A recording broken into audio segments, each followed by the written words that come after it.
Well, Behavior has revealed the roadmap for the rest of the year, and despite what they told us, the Nightmare is nowhere to be seen on the list.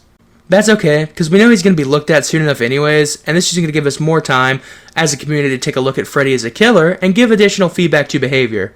We also need to remember that as a community, we need to understand that as more killers are added, which all come with new maps and new perks, some of the older killers are going to be left in sorry states for a longer amount of time.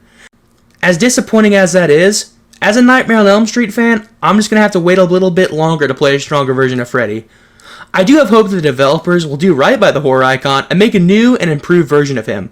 However, while we wait, I do have a few suggestions for the killer. Hi, I am Kuhssir. Please join me as we discuss the Nightmare and the unfortunate design that he currently has and the greatness that I think can be salvaged.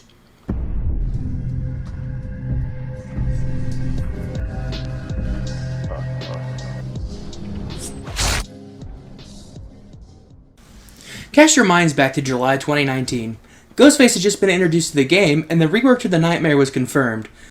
At the time, he was widely considered as one of the weakest killers in the game. Just to quickly explain his power, all he could do was put you into the dream world, which took a transition period of 7 seconds where the survivor was falling asleep.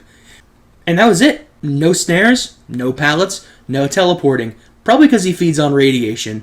He was a man with glove, one of the biggest memes in the game's history. He had 3 perks that never quite made it into the meta. Freddy was one of the biggest disappointments in the game's history. Unless you looked at him from an adaptation point of view. He was quite frankly a perfect adaptation at the time. Brought in perfectly faithful to the 2010 remake, almost to a fault. Once you were in his world, he knew where you were, and you didn't know when he would strike. While he was incredibly weak, playing Freddy made you feel like you are Freddy, stalking your prey, picking them off one by one, isolating them so that nobody can help them unless they are also in the dream world. All this was not without controversy, because newer players struggled against Freddy, just because of how unique he truthfully was. They didn't understand that against him, you need to occasionally miss skill checks to wake up and escape his clutches. Lower rank survivors would struggle against him. However, he struggled against purple and red rank survivors.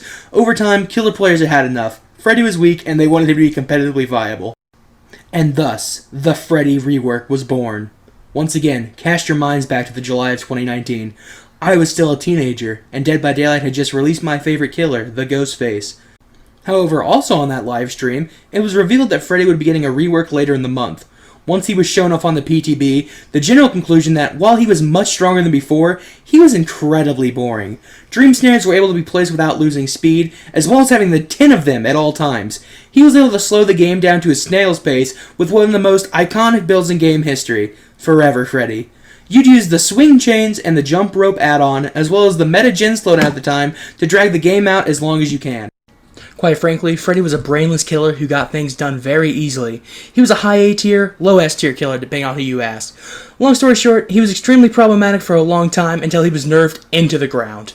The cycle of the Nightmare has been incredibly disappointing to say the least, and hopefully with the confirmed changes he will be getting, we can see him raise up to a comfortable C or B tier on the tier list. So with the history out of the way, these are my suggestions that I think would be very good for Freddy. Personally, I think we should do away with dream snares altogether and lean fully into the dream palettes. They're unique enough to give Freddy his own identity because quite frankly, the dream snares are too similar to clown bottles and pithead chains. Buff. The Nightmare starts the trial with 10 dream pallets that he can place around the map and spots that either used to have a pallet or did not spawn a pallet. Pallets are visible to awake and asleep survivors each. However, awake survivors dropping them will immediately place them in the dream state. This is a direct nerf to the Swift aspect of Freddy. Right now, an awake survivor can call out fake pallet locations to teammates. If fake pallets are seen by awake survivors as well, they are less sure about which pallets are safe and which are not. Buff. Freddy's dream projection now charges at 1 time speed per sleeping survivor at a max of 4 times the speed. Meaning if all 4 survivors are asleep, Freddy can teleport to a completed or unfinished generator every 11 seconds. This encourages the survivors to do whatever they can to escape the dream world as fast as possible. Buff. Alarm clocks only give survivors 30 seconds of immunity to the dream world. However, to counteract this, a slight nerf. Survivors no longer need to use the furthest clock from them to wake up. Survivors will need to stay on top of hitting alarm clocks, which will give the Nightmare better built-in slowdown.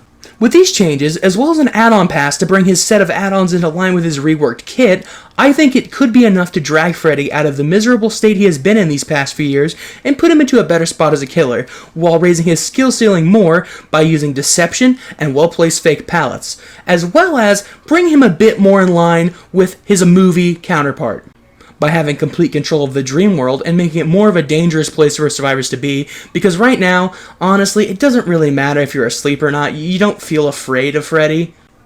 With all this being said, I want to say thank you for watching the video and entertaining my ideas. If you enjoyed, please do leave a like, as it helps more than you can imagine.